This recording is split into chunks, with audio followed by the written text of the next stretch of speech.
हरे कृष्णा हरे कृष्णा हरे हरे। आज हम आपको पूर्णिमा की सत्यनारायण की व्रत कथा सुनाने जा रहे हैं। कहा जाता है कि पूर्णिमा के दिन सत्यनारायण की कथा जरूर सुननी चाहिए। तो चलिए शुरू करते हैं सत्यनारायण की कथा।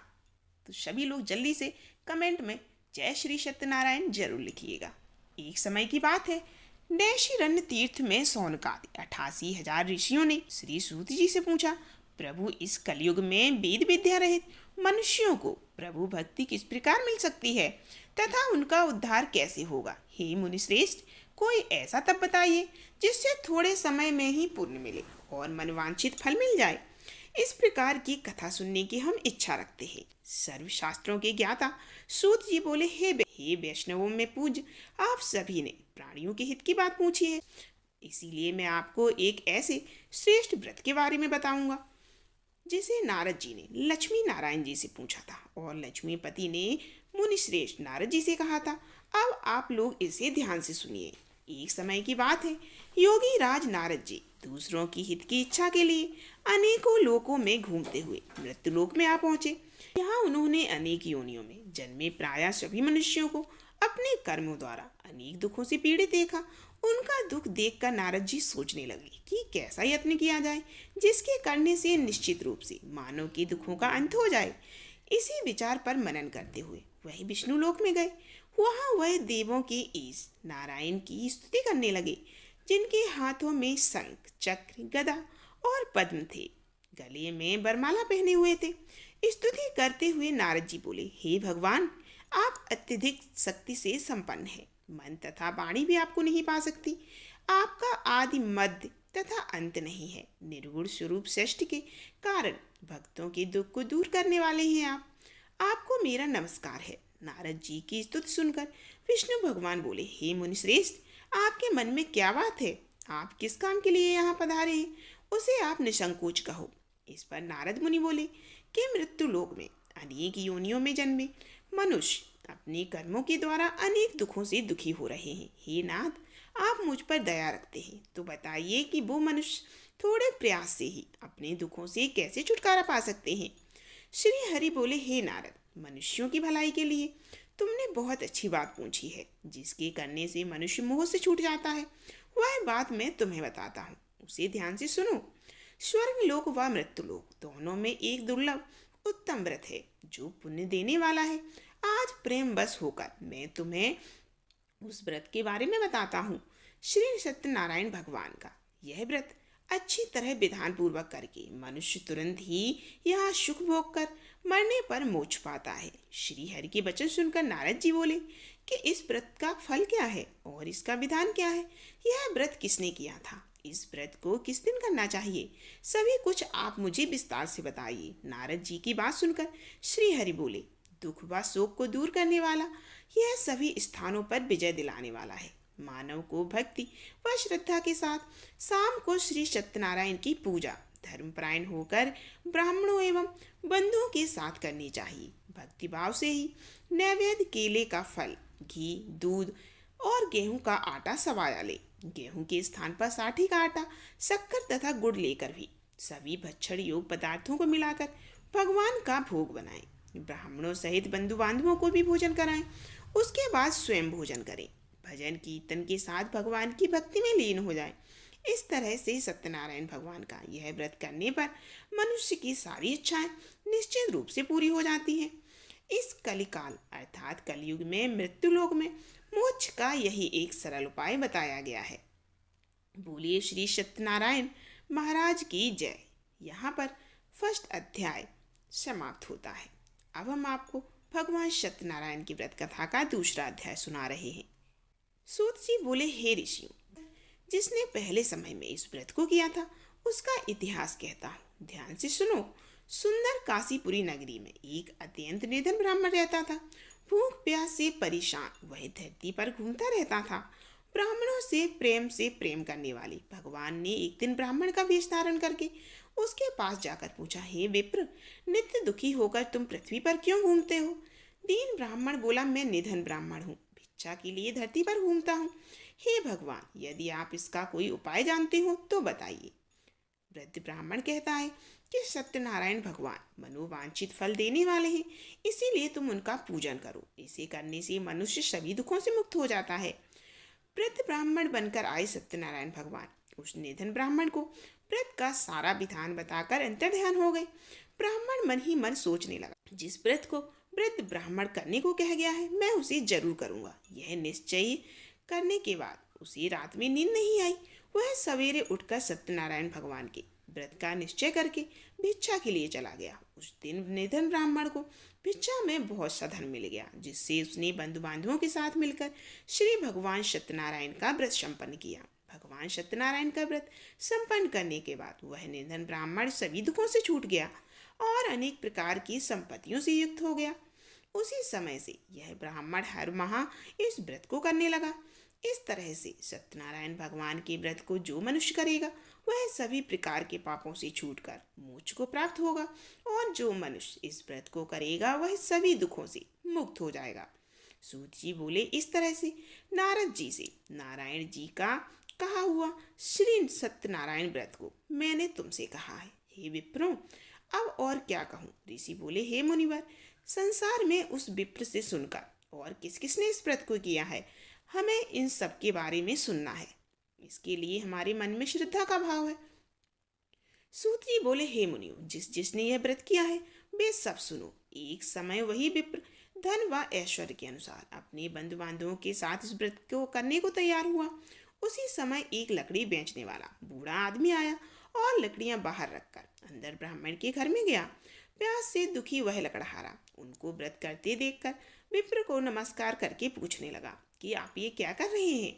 तो उन्होंने बताया कि मैं व्रत कर रहा हूँ तथा इसे करने से क्या फल मिलेगा, कृपया मुझे भी बताइए। ब्राह्मण ने कहा कि ये सब मनोकामनाओं को पूर्ण करने वाला भगवान सत्यनारायण का व्रत है।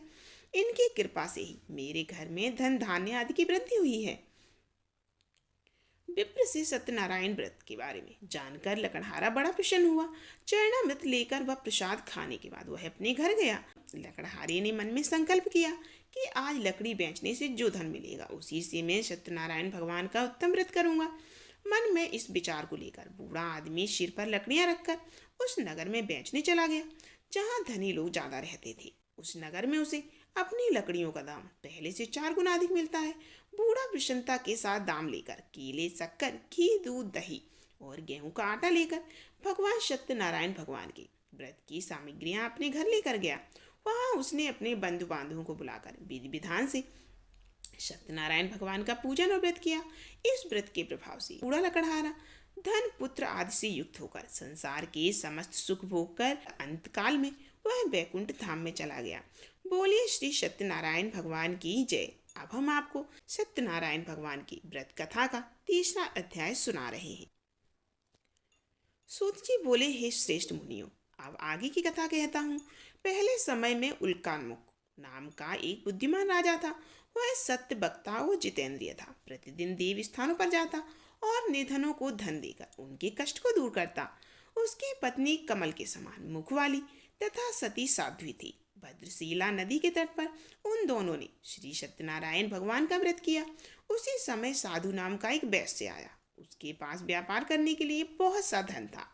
राजा को व्रत करते देखकर वह विनय के साथ पूछने लगा, हे राजन, भक्ति भाव से पूर्ण होकर आप ये क्या कर रहे हैं? मैं सुनने की इच्छा रखता हूँ, तो आप मुझे बताइए। राजा बोला, हे साधु, अपने बंधु बांधवों के साथ पुत्र आदि की प्राप्ति के लिए एक महाशक्तिमान श्री सत्यनारायण भगवान का व्रत व पूजन कर रहा हूँ। राजा के वचन सुनकर साधु आदर से बोला, हे राजन, मुझे इस व्रत का सारा विधान कहिए। आपके कथा अनुसार मैं भी इस व्रत को करूँगा। मेरी भी संतान नहीं है और इस व्रत को करने से निश्चित रूप से मुझे संतान की प्राप्ति होगी। राजा से व्रत का सारा विधान सुनकर व्यापार से निवृत्त होकर वह अपने घर गया। साधु वैश्य ने अपनी पत्नी को संतान देने वाले इस व्रत का वर्णन कह सुनाया और कहा कि जब मेरी संतान होगी तब मैं इस व्रत को करूँगा। साधु ने इस तरह की वचन अपनी पत्नी लीलावती से कहे।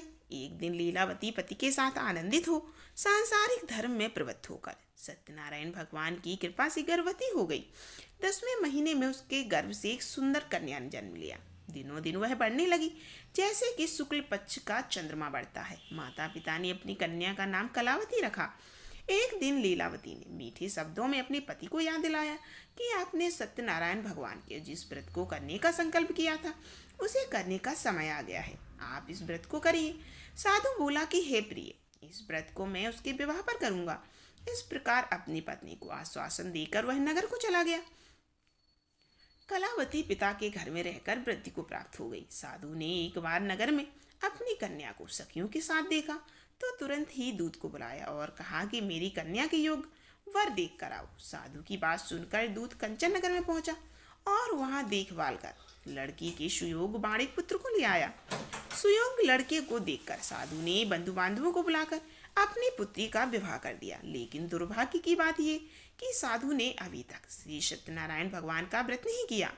इस पर श्री भगवान क्रोधित हो गए और श्राप दे दिया कि साधु को अत्यधिक दुख मिले। अपने कार्य में कुशल साधु बनिया जमाई को लेकर समुद्र के पास स्थित होकर रत्नासार नगर में गया। वहां जाकर दामाद ससुर दोनों मिलकर चंद्रकेतु राजा के नगर में व्यापार करने लगे। एक दिन भगवान सत्यनारायण की माया से एक चोर राजा का धन चुरा कर भाग रहा था। उसने राजा के सिपाहियों को अपना पीछा करते देखकर चुराया हुआ धन वहां रख दिया जहां साधु अपने जमाई के साथ ठहरा हुआ था। राजा के सिपाहियों ने साधु वैश्य के पास राजा का धन पड़ा देखा तो वह ससुर जमाई दोनों को बांधकर प्रसन्नता से राजा के पास ले गए और कहा कि इन दोनों चोरों को हम पकड़ लाए हैं, आप आगे की कार्यवाही की आज्ञा दीजिए। राजा की आज्ञा से उन दोनों को कठिन कारावास में डाल दिया गया और उनका सारा धन भी छीन लिया गया। श्री सत्यनारायण भगवान के श्राप से साधु की पत्नी भी बहुत दुखी हुई। घर में जो धन रखा था उसे चोर चुरा ले गए। शारीरिक तथा मानसिक पीड़ा व भूख प्यास से दुखी होकर अन्न की चिंता में कलावती ब्राह्मण के घर गई। वहां उसने श्री सत्यनारायण भगवान का व्रत होते देखा, फिर कथा भी सुनी। वह प्रसाद ग्रहण करके रात को घर वापस आई। माता ने कलावती से पूछा कि हे पुत्री, आज तक तुम कहाँ थी? तेरे मन में क्या है? कलावती ने अपनी माता से कहा, हे माता, मैंने एक ब्राह्मण के घर में श्री सत्यनारायण भगवान का व्रत देखा। कन्या के वचन सुनकर लीलावती भगवान के पूजन की तैयारी करने लगी। लीलावती ने परिवार व बंधुओं सहित श्री सत्यनारायण भगवान का पूजन किया और उनसे वर मांगा कि मेरे पति तथा जमाई शीघ्र घर आ जाएं। साथ ही यह भी प्रार्थना की हम सबका अपराध क्षमा करें। श्री सत्यनारायण भगवान इस व्रत से संतुष्ट हो गए और राजा चंद्रकेतु को सपने में दर्शन देकर कहा कि हे राजन, उन दोनों वैश्यों को छोड़ दो और तुमने जो उनका धन लिया है वो भी वापस कर दो। अगर ऐसा नहीं किया तो मैं तुम्हारा धन और राज संतान सभी को नष्ट कर दूंगा। राजा को यह सब कहकर वो अंतर ध्यान हो गए। प्रातःकाल सभा में राजा ने अपना सपना सुनाया, फिर बोले, बड़े पुत्रों को कैद से मुक्त कर सभा में लाओ। दोनों ने आते ही राजा को प्रणाम किया। राजा मीठी वाणी में बोला, हे महानुभावों, भाग्यवश ऐसा कठिन दुख तुम्हें प्राप्त हुआ, लेकिन अब तुम्हें कोई भय नहीं है। ऐसा कहकर राजा ने उन दोनों को नए वस्त्राभूषण पहनाए और जितना धन उनका लिया था उससे दोगुना धन उन्हें वापस कर दिया। दोनों वैश्य अपने घर को चल दिए। बोलिए श्री सत्यनारायण भगवान की जय। अब हम आपको भगवान सत्यनारायण के व्रत का चौथा अध्याय सुना रहे हैं। सूत जी बोले, वैश्य ने मंगलाचार कर अपनी यात्रा आरंभ की और अपने नगर की ओर चल दिया। उनके थोड़ी दूर जाने पर एक दंडी वेशधारी श्री सत्यनारायण ने उनसे पूछा, हे साधु, तेरी नाव में क्या है? आफी वाणी हंसता हुआ बोला, हे दंडी, आप क्यों पूछते हो? क्या धन लेने की इच्छा है? मेरी नाव में तो बेल व पत्ते भरे हुए हैं। वैश्य के कठोर वचन सुनकर भगवान बोले, तुम्हारा वचन सत्य हो। दंडी ऐसे वचन कहकर वहां से दूर चले गए। कुछ दूर जाकर समुद्र के किनारे बैठ गए। दंडी के जाने के बाद साधु वैश्य ने नित्य क्रिया के पश्चात नाव को ऊंची उठते देखकर अचंभा माना और नाव में बेल पत्ते आदि देखकर मूर्छित होकर जमीन पर गिर पड़े। मूर्छा खुलने पर वह अत्यंत शोक में डूब गए तथा उनका दामाद बोला कि आप शोक न मनाएं, यह दंडी का शाप है, इसीलिए हमें उनकी शरण में जाना चाहिए, तभी हमारी मनोकामना पूर्ण होगी। दामाद की बात सुनकर वह दंडी के पास पहुंचा और अत्यंत भक्तिभाव से नमस्कार करके बोला, मैंने आपसे जो असत्य वचन कहे थे उनके लिए मुझे क्षमा कर दे। ऐसा कहकर महान शोकातुर होकर रोने लगे। तब दंडी भगवान बोले, हे वाणिक पुत्र, मेरी आज्ञा से बार बार तुम्हें दुख प्राप्त होता है। तू मेरी पूजा से विमुख हुआ। साधु बोला, हे भगवान, आपकी माया श्री ब्रह्मा आदि देवता भी आपके रूप को नहीं जानते। तब मैं तो अज्ञानी हूँ, कैसे जान सकता हूँ। अब आप प्रसन्न होइए। अब मैं सामर्थ्य के अनुसार आपकी पूजा करूँगा, मेरी रक्षा करो और पहले के समान नौका में धन भर दो। साधु वैश्य के भक्तिपूर्वक वचन सुनकर भगवान प्रसन्न हो गए और उसकी इच्छा अनुसार वरदान देकर अंतर ध्यान हो गए। ससुर जमाई जब नाव पर आई तो धन से नाव भरी हुई थी। फिर वहीं अपने अन्य साथियों के साथ सत्यनारायण भगवान का पूजन करके अपने नगर को चल दिए।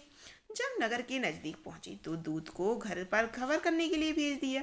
दूत साधु की पत्नी को प्रणाम करके कहता है कि मालिक अपने दामाद सहित नगर के निकट आ गए हैं। दूत की बात सुनकर साधु की पत्नी लीलावती ने बड़े हर्ष के साथ सत्यनारायण भगवान का पूजन कर अपनी पुत्री कलावती से कहा कि मैं अपने पति के दर्शन करके आती हूँ, तो कार्य पूर्ण करके शीघ्र आ जाना। माता के ऐसे वचन सुनकर कलावती जल्दी में प्रसाद छोड़कर अपने पति के पास चली गई। प्रसाद की अवज्ञा के कारण श्री सत्यनारायण भगवान फिर रुष्ट हो गए और नाव सहित उसके पति को पानी में डुबो दिया। कलावती अपने पति को वहां ना पाकर रोती हुई जमीन पर गिर गई।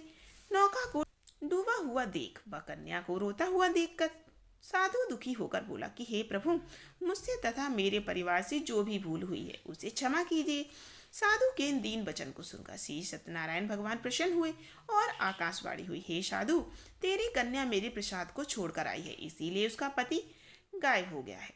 यदि वह घर जाकर प्रसाद खाकर लौटती है तो उसे उसका पति अवश्य मिलेगा। ऐसी आकाशवाणी सुनकर कलावती घर पहुंचकर प्रसाद खाती है और फिर अपने पति के दर्शन के लिए जाती है। उसके बाद साधु अपने बंधु बांधवों सहित श्री सत्यनारायण भगवान का विधि विधान से पूजन करता है और इस लोक का सुख भोग कर वह अंत में स्वर्ग को जाता है। बोलिए श्री सत्यनारायण भगवान की जय। अब हम आपको सत्यनारायण भगवान का लास्ट अध्याय यानी 5वां अध्याय सुना रहे हैं। सूत जी बोले, हे ऋषियों, मैं और भी एक कथा सुनाता हूँ, उसे भी ध्यान पूर्वक सुनो। क्या पालन में लीन तुंगध्वज नामक एक राजा था। उसने भी भगवान का प्रसाद त्याग कर बहुत ही दुख पाया। एक बार वन में जाकर वन्य पशुओं को मारकर वह बड़ के पेड़ के नीचे आया।